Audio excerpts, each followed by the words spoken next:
Assalamualaikum warahmatullahi wabarakatuh. Selamat datang di channel Kisah Pahit Manis. Semoga Allah Subhanahu wa Ta'ala senantiasa melimpahkan rahmat, rezeki yang halal, dan kebahagiaan bagi Anda dan keluarga dimanapun berada. Kami berdoa agar setiap langkah kita hari ini selalu dalam lindungannya. Sahabat Kisah Pahit Manis, hari ini kami akan membawakan sebuah perjalanan hidup yang luar biasa. Sebuah kisah tentang ketahanan mental dan perubahan nasib yang benar-benar drastis. Ini adalah cerita tentang seseorang yang pernah berada di titik terendah, sebuah masa di mana harga diri seolah tidak berarti, dan pilihan untuk bertahan hidup sangatlah terbatas. Bayangkan, ia pernah harus menyambung hidup dengan cara yang tidak pernah kita bayangkan. Dulu, ia terpaksa makan sisa makanan orang lain demi menghilangkan rasa lapar. Namun, kepahitan itu tidak membuatnya menyerah. Justru, rasa sakit itulah yang memicu semangatnya untuk bangkit, berjuang, dan membalikkan takdirnya. Inilah kisah yang berjudul, Dulu Makan Sisa Orang, Sekarang Jadi Juragan. Kisah pahit yang berakhir sangat mewah. Mari kita simak bersama bagaimana air mata dan perjuangan keras telah mengubah nasibnya dari nol, hingga mencapai puncak kesuksesan yang diimpikan. Rahmat kecil tidak pernah tahu apa itu kasur yang empuk. Sejak ia bisa mengingat, aroma yang paling akrab adalah percampuran bau asam sampah basah, bensin, dan dinginnya lantai semen pasar yang beku di pagi hari. Rumah mereka bukanlah sebuah bangunan, melainkan sebidang area di bawah tenda lapuk, tepat di belakang deretan restoran mewah yang menyajikan makanan yang harganya setara dengan biaya hidup mereka selama sebulan. Ibunya, Mbak Minah, adalah wanita yang keras namun matanya selalu menyimpan rasa malu yang dalam. Setiap malam, setelah lampu-lampu restoran gemerlap itu padam, ritual memalukan itu harus dimulai. Mereka mengais sisa-sisa kemewahan yang dibuang ke tong sampah besar. Ayam utuh yang hanya disentuh, sisa nasi yang masih layak dimakan, atau bahkan buah-buahan yang hanya lecet sedikit. Rasa lapar adalah guru paling efektif di hidup Rahmat. Ia belajar bahwa harga diri adalah kemewahan yang tidak mampu ia beli. Untuk bertahan, ia harus menelan rasa malu itu mentah-mentah bersama setiap suapan makanan sisa yang ia temukan. Kepahitan ini mencapai puncaknya ketika Rahmat berusia sekitar 10 tahun. Musim hujan datang membawa dingin yang menusuk tulang, dan dingin itu membawa penyakit parah bagi Mbak Minah. Batuknya kering, napasnya tersengal, dan tubuhnya yang kurus menggigil tanpa henti. Melihat ibunya terbaring lemah di atas karung goni bekas, Rahmat merasa jantungnya diremas. Ia tidak punya uang untuk membeli obat, apalagi memanggil dokter. Yang bisa ia lakukan hanyalah mencari air. Namun, bahkan air bersih pun sulit didapat. Dalam keputusasaan yang melumpuhkan, Rahmat menemukan botol plastik setengah penuh di trotoar yang basah. Sisa minuman yang dibuang entah oleh siapa. Ia membawanya pulang, menyaringnya dengan ujung kain lusuh, dan menyajikannya kepada ibunya. Itu adalah tetes air terakhir yang diminum Mbak Minah. Setelah beberapa jam menatap langit-langit gubuk reot mereka, dengan tangan Rahmat dalam genggamannya, Mbak Minah menghembuskan napas terakhir. Kepergiannya sunyi, tanpa drama, hanya menyisakan dingin yang jauh lebih menusuk daripada udara pagi. Rahmat duduk di samping jasad ibunya selama sehari semalam, tidak menangis, melainkan membatu. Ketika matahari terbit keesokan harinya, menyinari gubuk yang kini terasa begitu kosong, Rahmat berdiri. Ia menatap ke arah kompleks restoran mewah di seberang jalan, tempat bau masakan lezat selalu beradu dengan bau got di tempatnya berdiri. "Aku bersumpah," bisiknya, suaranya serak dan berat, bukan suara anak kecil. "Aku tidak akan pernah lagi membiarkan diriku, atau siapapun yang Allah titipkan padaku, merasakan hinaan karena kelaparan. Aku akan makan dari hasil kerja keras, dan itu harus makanan yang bermartabat." Sumpah itu bukan sekadar janji, melainkan api yang membakar seluruh masa depannya. Rahmat yang sebatang kara segera memulai perjalanannya. Ia bekerja apa saja yang bisa ia raih. Kuli panggul di pelabuhan, tubuh kecilnya memanggul beban yang tidak masuk akal. Tukang cuci piring di warung yang kotor. Setiap sen yang ia dapatkan, ia pisahkan.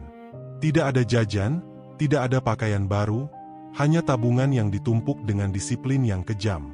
Setelah bertahun-tahun, dengan kulit menghitam dan otot mengeras, Rahmat berhasil mengumpulkan modal kecil. Ia membeli gerobak bekas dan memulailah usaha nasi uduknya. Perlahan, usahanya mulai menunjukkan hasil. Orang-orang menyukai nasi uduknya. Untuk pertama kalinya, Rahmat merasakan martabat dari menghasilkan uang secara jujur. Namun, nasib buruk seolah belum selesai menguji. Ia mempercayai seorang rekan kerja yang terlihat tulus, dan kepercayaan itu dibayar mahal. Dalam hitungan minggu, rekan itu membawa lari seluruh modal, gerobak, dan aset kecil yang ia miliki. Rahmat kembali terpuruk. Ia mendapati dirinya duduk di pinggir jalan yang sama, kembali mencium aroma sampah, dan kali ini, ia sempat berpikir untuk mengakhiri segalanya. Keputusasaan terasa lebih berat daripada rasa lapar. Saat itulah, ingatan akan wajah Mbak Minah dan sumpah yang ia ucapkan di depan gubuk reot itu kembali menghantamnya. Ia tidak boleh menyerah. Jika ia menyerah, itu berarti ia membenarkan kepahitan masa lalunya. Rahmat bangkit lagi, tapi kali ini ia mengubah strateginya. Ia memutuskan untuk menjual keahlian, bukan barang yang mudah dicuri. Ia fokus pada resep makanan rumahan yang ia pelajari dari Mbak Minah dan dari pengalaman otodidak selama bekerja di berbagai warung. Dengan bantuan pinjaman dari seorang tetangga tua yang melihat api di mata Rahmat, ia membuka sebuah warung makan sederhana di sebuah gang sempit yang tidak terjangkau kendaraan. Tidak ada gerobak mewah, hanya beberapa meja kayu usang. Tetapi, keunikan rasa masakan Rahmat, ditambah keramahan tulus yang ia berikan kepada setiap pelanggan, rasa hormat yang tidak pernah ia dapatkan di masa kecil, membuat warungnya meledak. Dari mulut ke mulut, reputasi Rahmat dibangun. Makanan otentik yang jujur dan mengenyangkan. Warung pertamanya cepat ramai. Ia membuka cabang kedua, lalu cabang ketiga. Perlahan, Rahmat mulai membangun monumen kemenangannya sendiri. Ia tidak lagi mengais sisa makanan. Ia kini menyajikan hidangan yang penuh martabat, dan ia bersumpah untuk memastikan tidak ada karyawannya yang akan pernah merasa lapar atau diperlakukan tanpa hormat, seperti dirinya di masa lalu yang pahit. Rahmat tidak pernah ingat seperti apa rasanya tidur tanpa bau asam dan amis dari sisa makanan. Sejak ia bisa berjalan, dunianya adalah lorong gelap di belakang pasar, tempat ia dan Mbak Minah, ibunya, mendirikan singgasana dari kardus bekas. Mereka bukan hanya miskin, mereka adalah bayangan yang bergerak di antara tong-tong sampah, sebuah pemandangan yang tak ingin dilihat oleh siapapun yang lewat. Rutinitas mengais adalah pelajaran pertama Rahmat tentang hierarki perut. Orang kaya membuang martabat mereka ke tempat sampah, dan orang miskin harus memungutnya demi bertahan hidup. Rasa lapar adalah bunyi dengung yang tak pernah hilang di telinganya.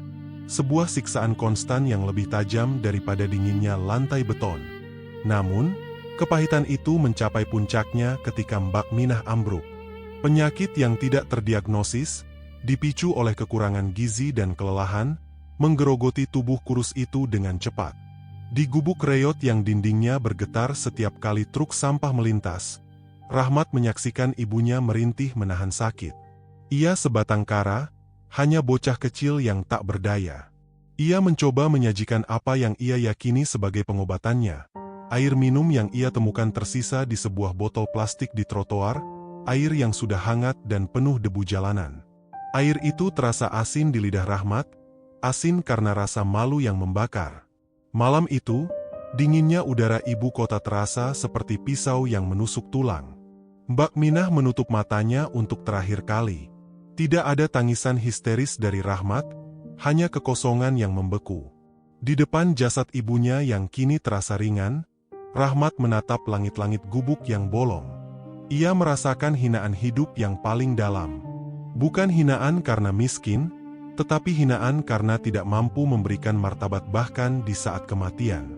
Di saat itulah, di tengah aroma sampah dan kepedihan yang menusuk, Rahmat bersumpah. Ia berjanji kepada dirinya sendiri, kepada bayangan ibunya, dan kepada Allah, bahwa ia tidak akan pernah lagi membiarkan dirinya, atau siapapun yang ia cintai, merasakan kepedihan dan kehinaan akibat kelaparan. Janji itu bukan sekadar kata-kata. Janji itu adalah api yang membara, satu-satunya hal yang membuatnya tetap hangat di tengah kedinginan. Berbekal api di dada, Rahmat memulai perjalanan panjangnya. Tubuhnya yang kurus bekerja tanpa lelah. Ia menjadi kuli panggul di pelabuhan, mengangkat beban yang jauh lebih berat dari bobot tubuhnya. Ia menjadi tukang cuci piring di warung yang kotor, membersihkan sisa makanan yang dulu ia impikan untuk dimakan. Setiap sen yang ia dapatkan adalah suci. Ia menabung dengan disiplin yang kejam, menolak segala bentuk kesenangan, bahkan tidur yang layak. Ia makan sekali sehari, sekadar untuk menjaga mesin tubuhnya tetap berjalan. Setelah bertahun-tahun, Rahmat berhasil mengumpulkan modal yang cukup untuk mewujudkan impian sederhana Mbak Minah, sebuah gerobak nasi uduk. Ia membuatnya sendiri, dengan tangan yang kasar, dan setiap paku yang tertancap adalah simbol harapan. Usahanya perlahan maju. Ia bekerja dari subuh hingga tengah malam. Namun, nasib buruk, seolah cemburu pada secercah kebahagiaan yang ia rasakan, kembali menguji. Rekan kerjanya, orang yang ia percaya seperti saudara, membawa lari seluruh modal dan aset yang ia miliki. Rahmat kembali ke titik nol, lebih parah dari sebelumnya karena kali ini ia membawa beban rasa dikhianati. Ia terpuruk. Ia duduk di trotoar yang sama, tempat ia dulu mencari air untuk ibunya. Untuk sesaat, ia berpikir untuk mengakhiri segalanya. Kenangan pahit itu terlalu berat untuk dipanggul sendirian. Tetapi, saat ia menunduk, ia teringat pada wajah Mbak Minah. Teringat pada janji yang ia ukir di depan gubuk reot itu. Ia tidak boleh kalah. Kekalahan terburuk bukanlah kemiskinan, melainkan ingkar janji. Rahmat bangkit. Kali ini, ia mengubah strateginya. Ia memutuskan untuk menjual keahlian, bukan barang. Ia mulai fokus pada resep makanan rumahan yang ia pelajari secara otodidak. Resep yang ia kembangkan dari pengamatannya terhadap sisa-sisa makanan yang dulu ia pungut. Dengan bantuan pinjaman kecil dari seorang tetangga yang tersentuh oleh kegigihannya, Rahmat membuka warung makan sederhana di sebuah gang sempit. Ia tidak hanya menjual makanan, ia menjual keramahan yang tulus dan martabat dalam setiap piring. Keunikan rasa masakannya meledak. Warung kecil itu selalu dipenuhi antrean panjang. Dari satu warung, ia membuka cabang kedua, lalu ketiga. Perlahan, Rahmat membangun reputasi sebagai penyedia makanan otentik yang jujur, yang tidak pernah mengurangi kualitas demi keuntungan. 20 tahun kemudian, Rahmat telah bertransformasi. Ia bukan lagi Rahmat si pemungut sampah, melainkan Juragan Rahmat, pemilik jaringan restoran mewah yang tersebar di berbagai kota besar. Ia kini menikmati kemewahan yang dulu hanya bisa ia intip dari balik pagar kawat. Ironisnya, salah satu restorannya yang paling megah, dengan lampu kristal dan pelayan berseragam, berdiri tegak di seberang jalan dari kompleks restoran tempat ia dulu mengais sisa makanan. Rahmat tidak pernah lupa. Meskipun bergelimang harta, ia memastikan bahwa setiap hidangan yang disajikan di restorannya mengandung martabat.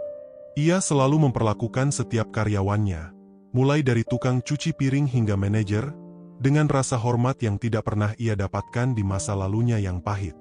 Kisah Rahmat adalah monumen hidup yang membuktikan bahwa kemewahan sejati bukan hanya tentang kekayaan, melainkan hasil dari ketahanan diri menghadapi kepahitan yang ekstrim, sebuah janji yang ditepati kepada seorang ibu di ambang kematian. Rahmat berdiri di depan gubuk reot yang kini terasa terlalu sunyi.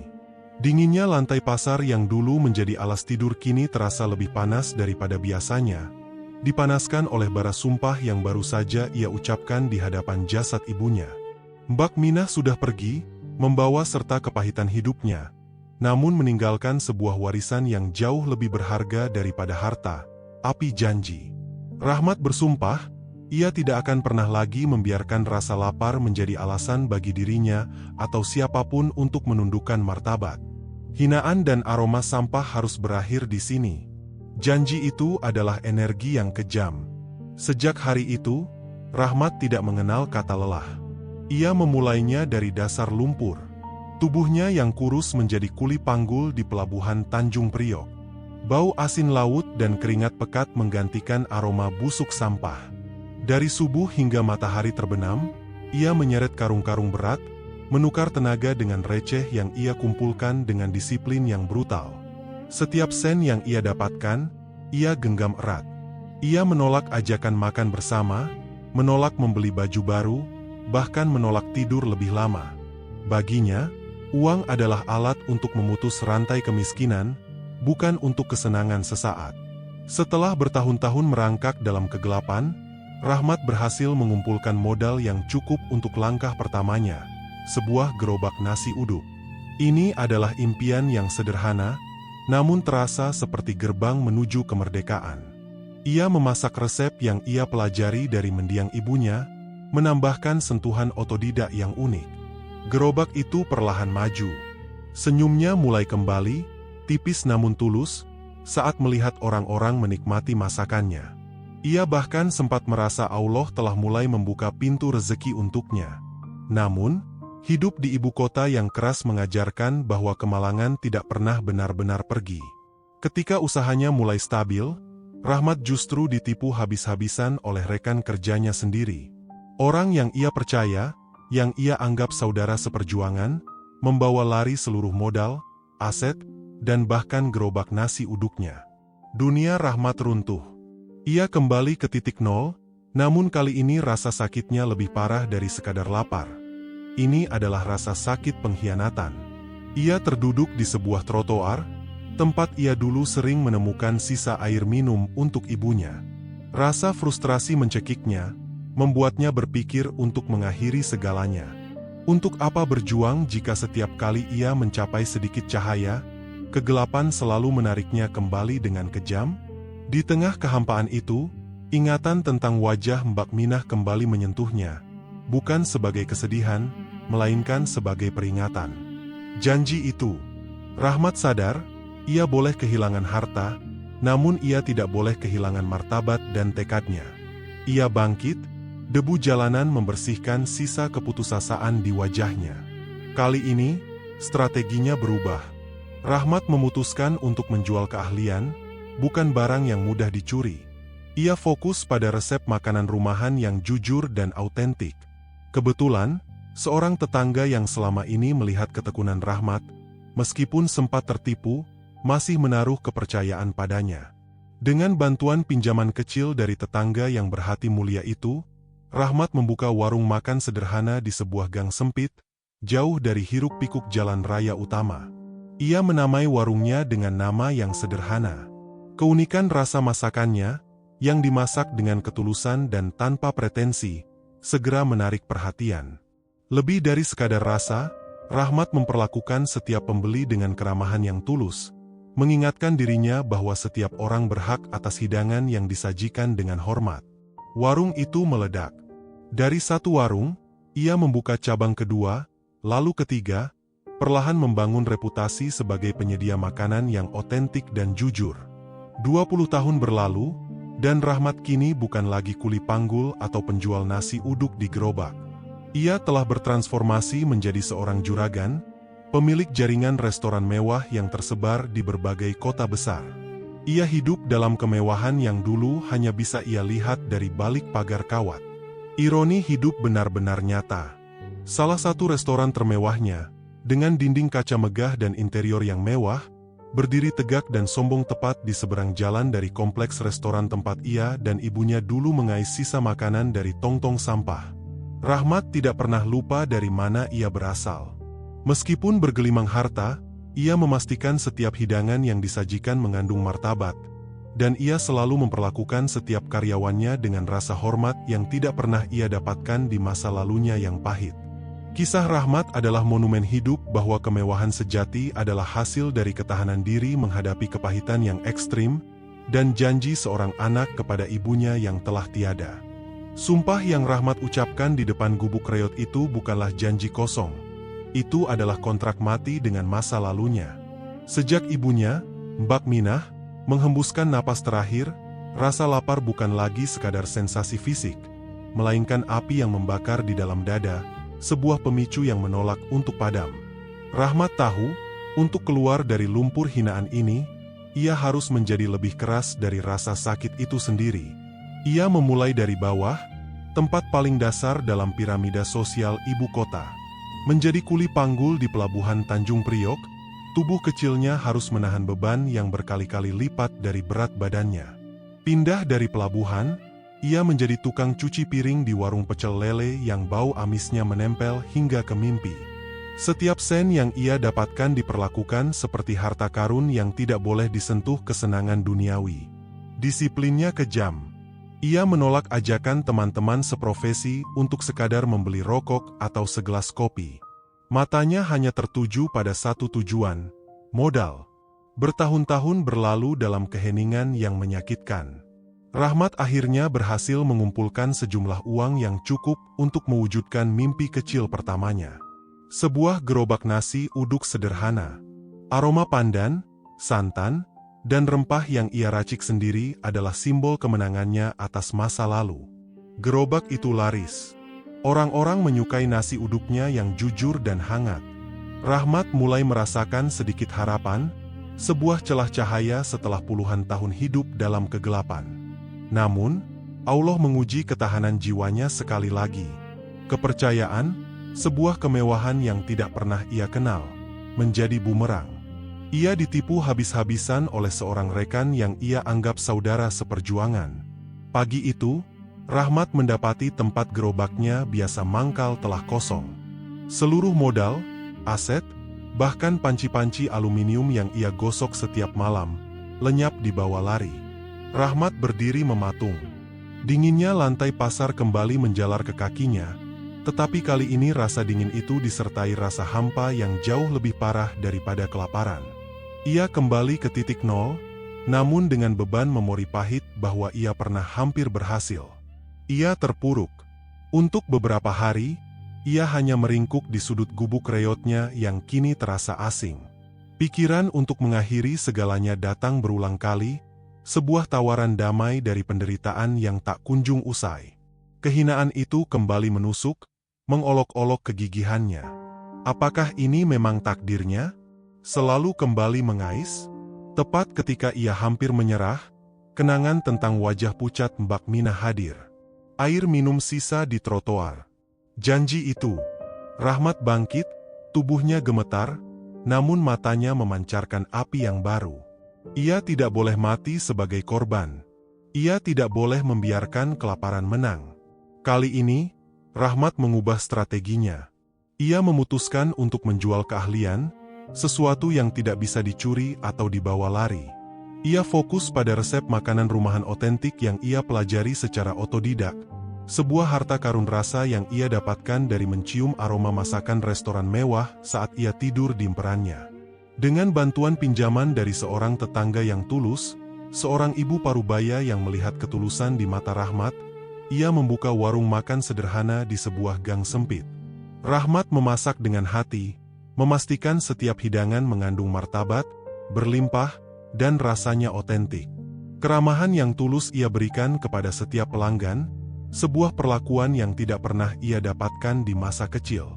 Warungnya meledak. Dari satu warung, ia membuka cabang kedua, lalu ketiga. Tidak ada jalan pintas, hanya kerja keras yang jujur dan konsisten. Reputasinya menyebar dari mulut ke mulut. Makanan Rahmat adalah makanan yang dimasak dengan integritas. 20 tahun kemudian, Rahmat telah bertransformasi. Pria yang dulunya hanya mengenal aroma sampah kini dikenal sebagai juragan, pemilik jaringan restoran mewah yang tersebar di berbagai kota besar. Ironisnya, salah satu restorannya yang paling megah, dengan fasad kaca dan interior marmer, berdiri tegak tepat di seberang jalan dari kompleks restoran tempat ia dulu harus mengais sisa makanan dari tong sampah. Rahmat kini hidup dalam kemewahan yang tak terbayangkan. Namun ia tidak pernah membiarkan dirinya lupa.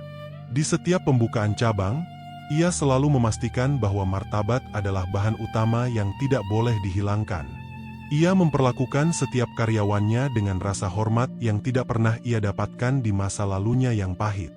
Kisah Rahmat adalah monumen hidup yang membuktikan bahwa kemewahan sejati adalah hasil dari ketahanan diri yang ekstrim menghadapi kepahitan, bukan sekadar keberuntungan. Ia telah memenuhi kontrak matinya. Warung sederhana di gang sempit itu adalah titik nol sekaligus titik balik Rahmat. Di sana, ia tidak lagi menjual barang, tetapi menjual keahlian dan janji. Kegagalan pahit dari usaha nasi uduk telah mengajarkannya sebuah kebijaksanaan yang mahal, bahwa fondasi bisnis yang sejati adalah kepercayaan, dan kepercayaan hanya bisa dibangun di atas kejujuran rasa. Rahmat fokus pada resep rumahan yang ia pelidiki secara otodidak, menyajikan makanan yang rasanya jujur, tanpa manipulasi, seperti masakan yang dibuat untuk keluarga sendiri. Keunikan Rahmat bukan hanya pada sambalnya yang pedas memikat, tetapi pada cara ia memperlakukan setiap orang yang datang. Ia melihat wajah-wajah kelaparan yang dulu pernah menjadi cermin dirinya. Ia ingat bagaimana rasanya merasa hina hanya karena ingin makan. Oleh karena itu, ia memastikan tidak ada satupun pelanggan yang pergi tanpa merasa dihormati.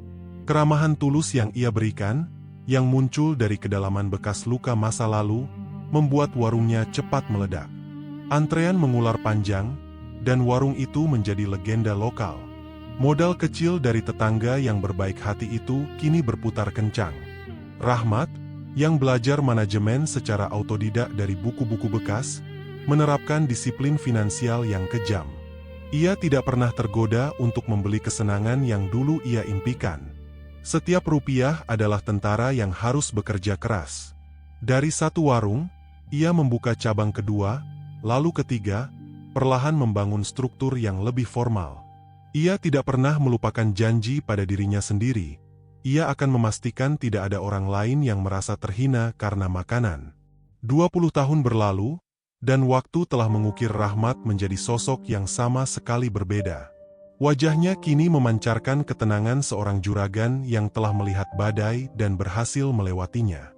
Ia tidak lagi berbau keringat pelabuhan atau aroma tong sampah.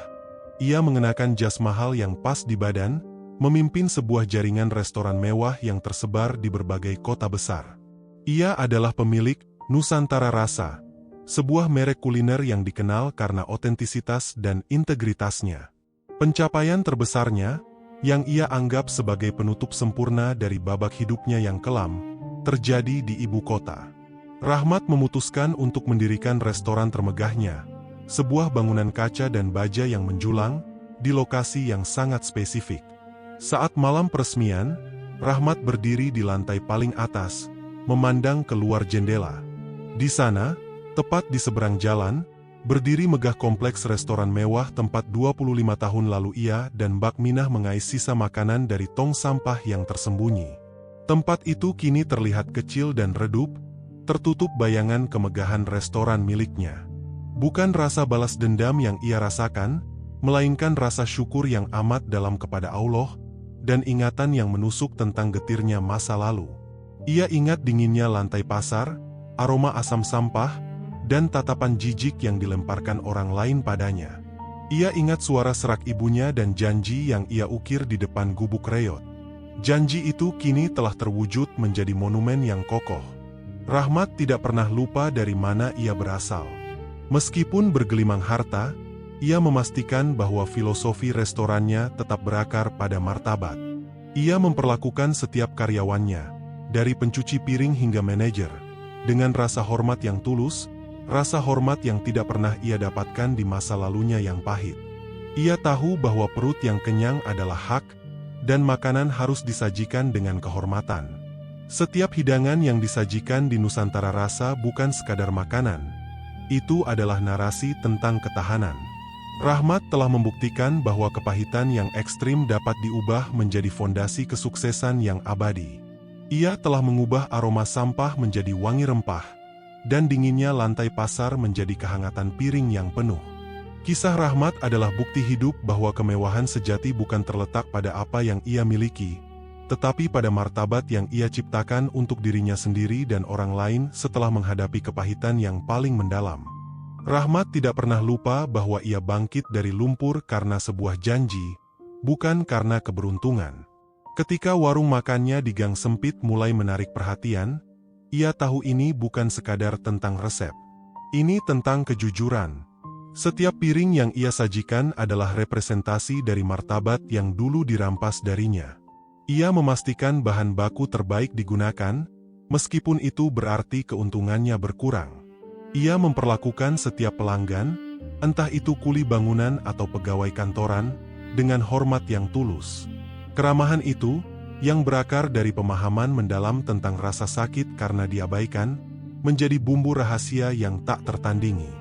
Warung pertama berkembang menjadi 2, lalu 3, berkat sistem yang ia bangun dengan disiplin yang dingin. Disiplin yang dulu ia pelajari dari rasa lapar yang mencekik. Ia tidak lagi menabung untuk makan, tetapi ia menabung untuk memastikan tidak ada orang lain yang harus mengais sisa makanan seperti dirinya.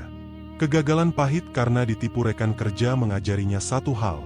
Ia harus menjadi pengendali tunggal atas visi dan keahliannya. Ia mulai merekrut tim yang bukan hanya pintar memasak, tetapi juga memiliki empati. 20 tahun berlalu, dan Rahmat telah menjadi sosok yang sama sekali berbeda.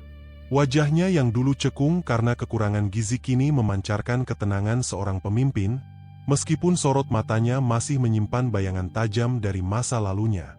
Ia kini adalah Juragan Rahmat, pemilik jaringan restoran mewah yang tersebar di kota-kota besar. Ia memiliki mobil mahal, jas yang dijahit khusus, dan rumah yang tak terbayangkan kemewahannya oleh Rahmat kecil yang meringkuk di lantai pasar. Namun, pencapaian terbesarnya bukanlah akumulasi kekayaan, melainkan lokasi dari restoran utamanya, yang ia beri nama Pusaka. Restoran itu berdiri megah, berlapis marmer dan kaca kristal, tepat di seberang jalan raya yang ramai. Di seberang jalan itu, di balik gerbang besi, adalah kompleks restoran mewah yang dulu menjadi sumber kehidupan Rahmat dan Mbak Minah. Kompleks itu adalah tempat tong-tong sampah berisi sisa makanan yang menjadi santapan mereka. Setiap pagi, dari jendela kantornya yang berlantai 3 di Pusaka, Rahmat bisa melihat dengan jelas gerbang belakang kompleks restoran itu. Aroma masakan mewah yang keluar dari dapurnya kini bukan lagi bau menyengat yang bercampur sampah, melainkan wangi rempah-rempah berkelas yang disajikan dengan sempurna. Ironi ini begitu menusuk, begitu nyata. Ia telah membangun monumen kekuatannya tepat di hadapan hantu masa lalunya. Suatu sore, saat matahari terbenam menyinari dinding restorannya, Rahmat duduk di kursinya, memegang cangkir kopi tanpa gula. Ia tidak lagi merasakan kepedihan yang membakar, hanya rasa syukur yang mendalam kepada Allah atas ketahanan yang diberikan. Ia ingat ibunya yang sekarat, air minum sisa yang ia temukan di trotoar, dan bisikan terakhir Mbak Minah tentang janji untuk tidak pernah lagi tunduk pada hinaan.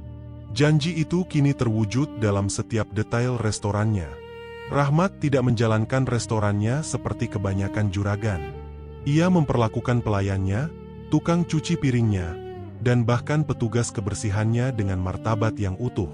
Ia memastikan gaji mereka layak, jam kerja manusiawi, dan bahwa setiap orang merasa dihargai. Ia tahu persis bagaimana rasanya bekerja keras tanpa diakui, bagaimana rasanya menjadi sosok tak terlihat yang hanya dihargai sebatas tenaganya. Di restorannya, ia menghapus sistem itu. Baginya, kemewahan sejati bukanlah marmer di lantai atau lampu kristal di langit-langit. Kemewahan sejati adalah kemampuan untuk hidup tanpa rasa malu dan tanpa rasa takut akan kelaparan. Itu adalah hasil dari ketahanan diri yang ekstrim, yang ditempa oleh pahitnya hidup di jalanan ibu kota.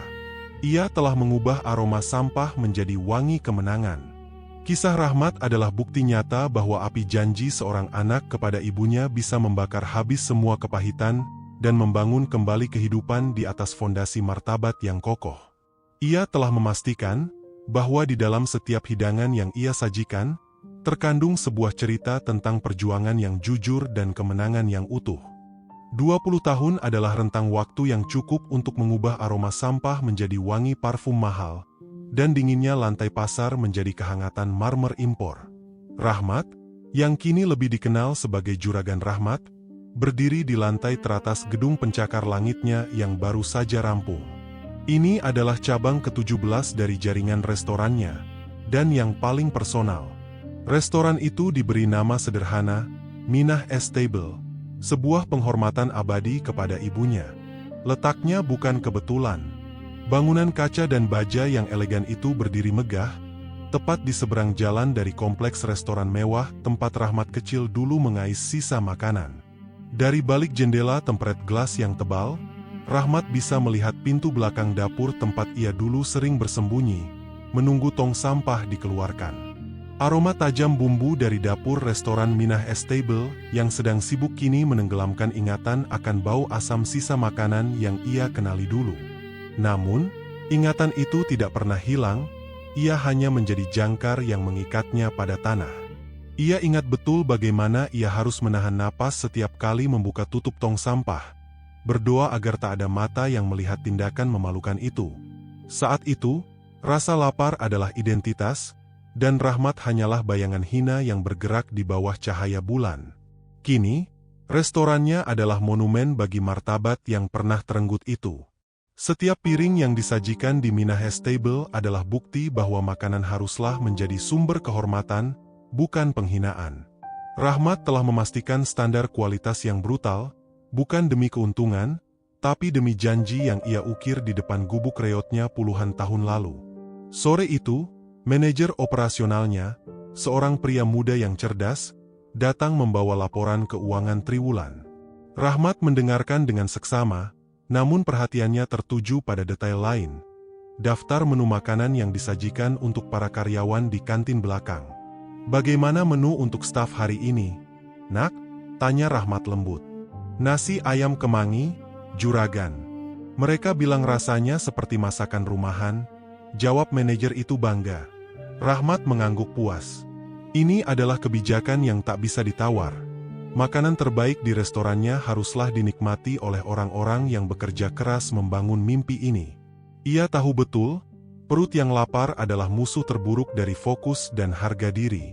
Ia tidak akan membiarkan seorang pun di bawah kepemimpinannya merasakan kepedihan yang sama.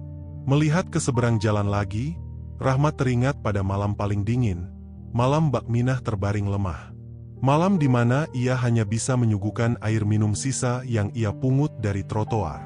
Kepedihan itu, yang nyaris membuatnya menyerah ketika ia ditipu dan kembali ke titik nol, kini menjadi sumber kekuatannya yang tak terhingga. Ia bangkit bukan karena ia ingin kaya, tetapi karena rasa takut akan kelaparan itu lebih besar daripada rasa takut akan kegagalan. Rahmat berjalan menuju meja marmer di sudut ruangan. Di atasnya tergeletak sebuah figura foto usang. Foto Mbak Minah dengan senyum lelah namun tulus. "Minah Estable berdiri, Bu," bisiknya pelan, suaranya sedikit serak. "Setiap hidangan yang keluar dari sini membawa martabat kita. Tidak ada lagi yang akan merasa kecil atau hina hanya karena perutnya kosong." Ia telah mencapai puncak kemewahan, namun gaya hidupnya tetap sederhana. Ia tetap bangun subuh, memeriksa dapur warung pertamanya yang kini menjadi pusat pelatihan, dan ia tetap menyapa setiap karyawannya dengan nama. Ia tahu, uang bisa membeli gedung dan reputasi, tetapi hanya ketulusan yang bisa membeli loyalitas. Kisah Rahmat adalah pengingat yang menyakitkan namun indah, bahwa keberhasilan sejati bukanlah seberapa jauh seseorang bisa berlari dari masa lalunya, melainkan seberapa kuat ia membangun masa depan yang menghormati setiap inci perjuangan yang telah ia lalui. Ia adalah Juragan Rahmat, si anak sampah yang menolak untuk dibungkam oleh takdir.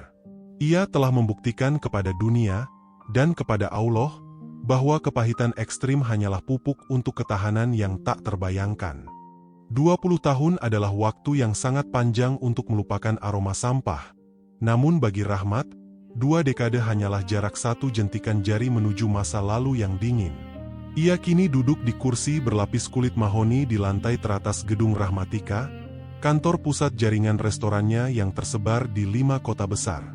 Kemeja sutra halus membalut tubuhnya yang tegap, dan di tangannya tergenggam secangkir kopi kualitas terbaik, bukan sisa air hujan yang ia temukan di trotoar. Rahmat bukan lagi kuli panggul atau tukang cuci piring. Ia adalah Juragan Rahmat, seorang maestro kuliner yang dikenal karena standar mutu dan kejujuran rasa. Ia mencapai puncak yang tak terbayangkan oleh anak kecil manapun yang pernah tidur beralaskan kardus. Namun, yang paling ironis dan sekaligus paling monumental dari pencapaiannya adalah lokasi restoran utamanya, Dapur Minah. Restoran itu berdiri megah, berlapis kaca tebal dan pilar marmer yang memantulkan cahaya lampu kota, tepat di seberang jalan raya Dharma Wangsa. Di seberang jalan itu, di balik pagar besi tinggi, berdiri kompleks restoran mewah yang dulu menjadi tempat kerja Rahmat. Di sana ia dulu mengais sisa makanan dari tong-tong sampah yang berbau asam, penuh malu dan rasa lapar yang membakar. Setiap sore, sebelum matahari terbenam, Rahmat selalu menyempatkan diri berdiri di jendela kantornya. Matanya tidak tertuju pada gemerlap restorannya sendiri, melainkan pada kompleks di seberangnya. Ia melihat para pelayan berjas rapi membuang kantong-kantong besar berisi sampah sisa makanan. Itu adalah pemandangan yang dulu membuatnya merangkak, kini membuatnya berdiri tegak. Ini bukan tentang balas dendam, ini adalah monumen bisu bagi ketahanan hidupnya.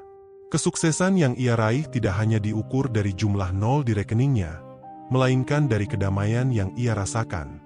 Janji yang ia ucapkan di depan gubuk reot, janji bahwa ia tidak akan pernah lagi membiarkan dirinya atau orang lain merasakan kehinaan karena kelaparan, adalah pondasi dari seluruh imperiumnya. Rahmat sangat keras pada kualitas makanannya, namun ia jauh lebih keras pada etika perusahaannya. Ia memastikan setiap karyawannya diperlakukan dengan martabat yang utuh. Gaji yang layak, asuransi kesehatan, dan jam kerja yang manusiawi adalah standar minimum di semua cabangnya.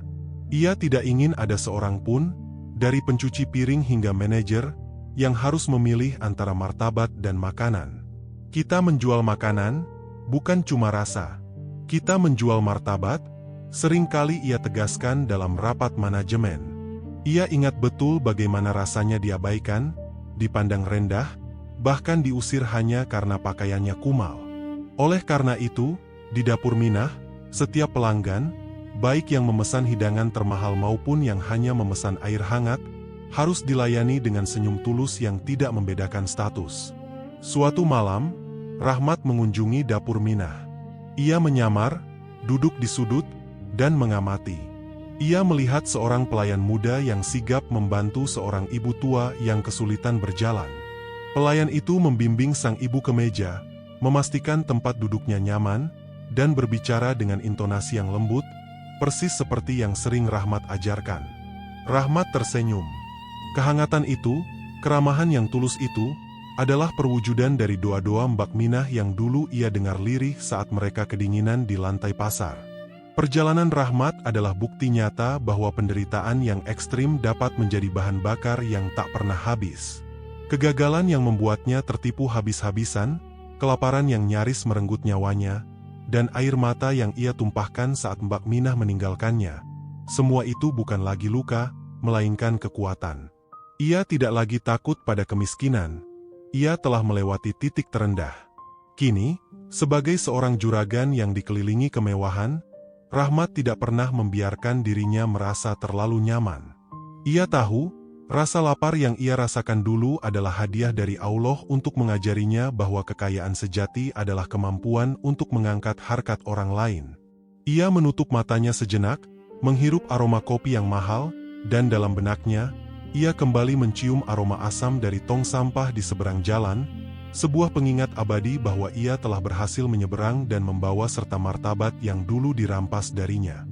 20 tahun adalah rentang waktu yang cukup untuk mengubah seorang bocah pengais sampah menjadi seorang juragan yang namanya dihormati. Rahmat, pria yang kini berusia awal 40-an, berdiri tegak di balik jendela kaca setinggi langit-langit, memandang ibu kota yang membentang di bawahnya. Ia bukan lagi Rahmat si kuli panggul, apalagi Rahmat yang tidur beralaskan kardus. Ia adalah pemilik jaringan restoran mewah bernama Dapur Minah. Sebuah monumen kesuksesan yang dibangun dari serpihan janji dan air mata. Kini, ia hidup dalam kemewahan yang dulu hanya bisa ia saksikan melalui celah pagar besi. Pakaiannya mahal, jam tangannya berkilauan, dan setiap langkahnya memancarkan otoritas tenang. Namun, semua kemewahan fisik itu terasa hampa jika dibandingkan dengan kemewahan sejati yang ia rasakan. Martabat yang ia perjuangkan mati-matian. Restoran termewahnya, sebuah bangunan kontemporer yang didominasi marmer putih dan pencahayaan hangat, berdiri megah di lokasi yang sangat ironis. Tepat di seberang jalan, di mana lalu lintas selalu padat, adalah kompleks restoran-restoran kelas atas tempat Rahmat dan ibunya dulu menahan malu, menunggu malam tiba untuk mengais sisa makanan dari tong-tong sampah. Dari kantornya di lantai atas, Rahmat bisa melihat dengan jelas gang sempit yang menuju tempat pembuangan itu. Aroma kopi mahal yang ia hirup sekarang adalah antitesis dari bau asam dan busuk yang dulu mendominasi hidupnya. Kadang, ia sengaja berdiri di sana lama-lama, membiarkan ingatan dingin itu menyeruak. Ia ingat dinginnya lantai trotoar yang menusuk tulang, ia ingat tatapan jijik para pelayan yang mengusirnya, dan ia ingat suara perutnya yang bergemuruh tak tertahankan. Lokasi itu bukan kebetulan.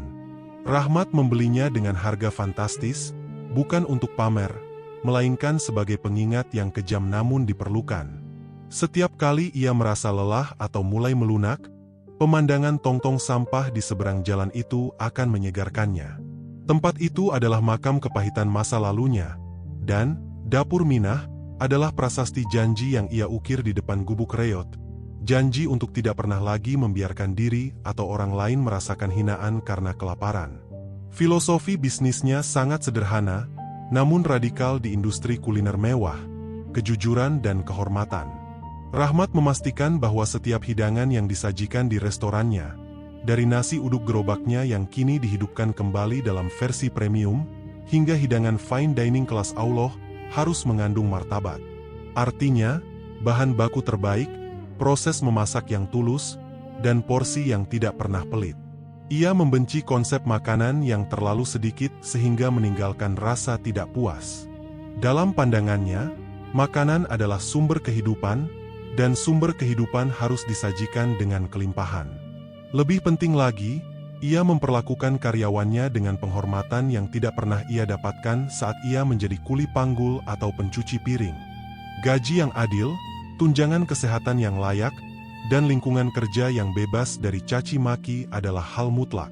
Rahmat tahu betul bagaimana rasanya diperlakukan seperti debu, dan ia bersumpah tidak akan ada satupun stafnya yang merasa direndahkan.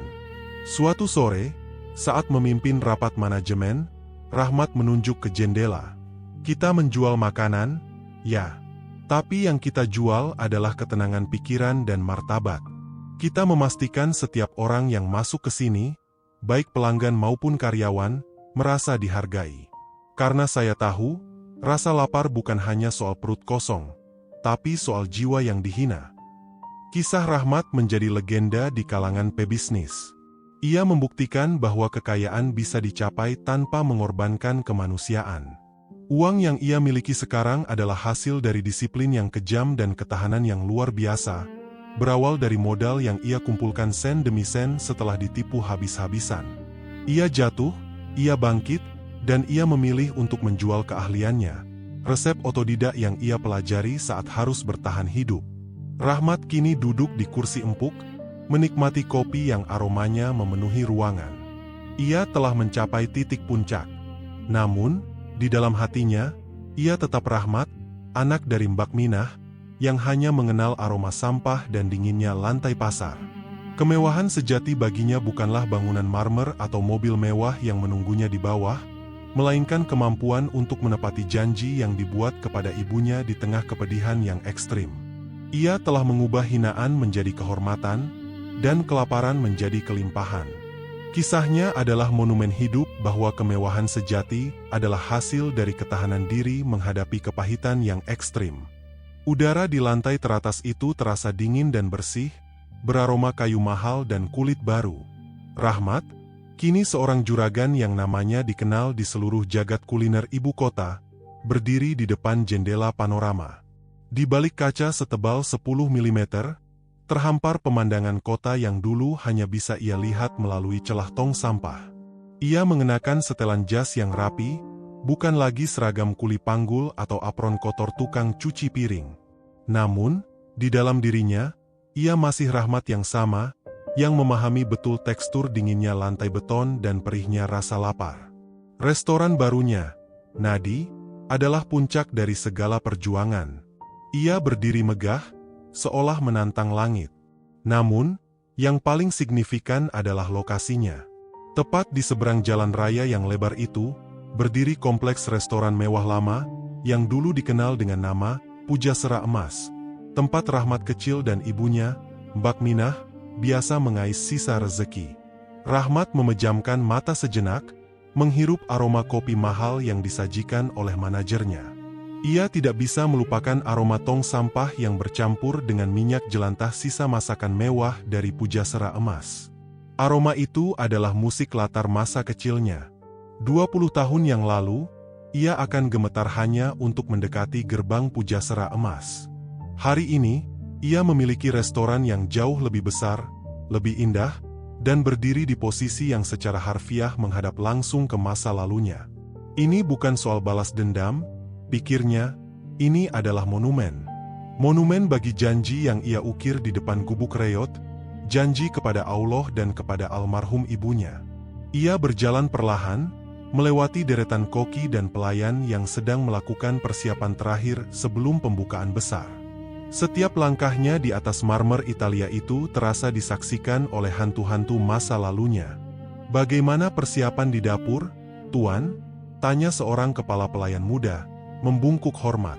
Rahmat tersenyum, senyum yang tulus, tanpa ada jejak keangkuhan. "Sempurna. Tapi, saya ingin memastikan satu hal. Apakah semua staf sudah makan malam dengan layak? Jangan biarkan ada satupun dari kalian yang bekerja dalam keadaan lapar." Kepala pelayan itu mengangguk cepat. "Sudah, Juragan. Kami sudah makan menu khusus malam ini. Resep rumahan Juragan yang legendaris." Perintah itu adalah aturan tak tertulis di seluruh jaringan restorannya. Tidak ada karyawan Rahmat yang boleh merasakan lapar. Makanan untuk staf harus sama bergengsinya dengan makanan untuk tamu. Ini adalah cara Rahmat membayar utang budi pada rasa laparnya sendiri. Ia tahu betul, martabat seseorang bisa direnggut hanya karena perut yang kosong. Rahmat melanjutkan inspeksi. Ia melihat kebersihan, kualitas bahan, dan yang terpenting, ekspresi mata para stafnya. Ia mencari kelelahan, bukan karena kerja keras, melainkan karena perlakuan yang tidak adil. Ia tidak akan pernah mengulang kesalahan yang ia terima saat ia menjadi kuli panggul yang gajinya dicuri, atau saat ia ditipu habis-habisan oleh rekan bisnis pertamanya.